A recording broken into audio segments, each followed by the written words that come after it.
কদিন আগে ফিলিস্তিনের পেলে খ্যাত সাবেক তারকা ফুটবলার সোলাইমান আল উবাইদকে হত্যা করে ইসরায়েলি সেনাবাহিনী।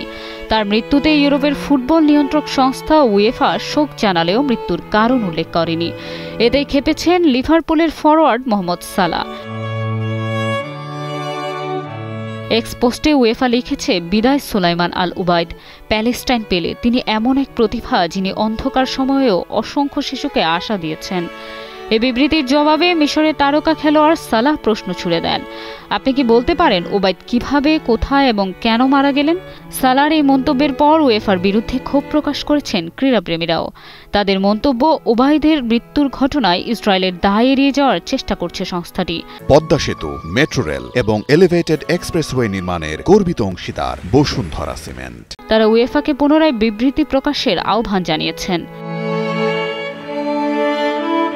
তবে দেরিতে মুখ খোলার কারণে সমালোচনারও শিকার হয়েছেন সালাহ। ফিলিস্তিনি লেখক মোসাব আবু দাহা ক্ষোভ প্রকাশ করে বলেছেন, এত দেরিতে কথা বললে লজ্জা নেই? হত্যাকারীদেরও তাদের সমর্থনকারী সরকারগুলোর নিন্দা করো।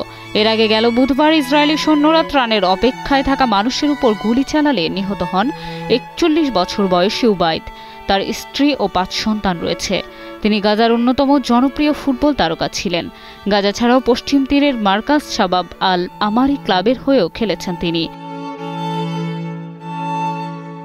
2023 সালের অক্টোবরে গাজায় যুদ্ধ শুরুর পর থেকে ক্রীড়া ও স্কাউটিংয়ের অন্তত 626 জন ফিলিস্তিনি নিহত হয়েছেন, যার মধ্যে ফুটবল সংশ্লিষ্ট আছেন 321 জন।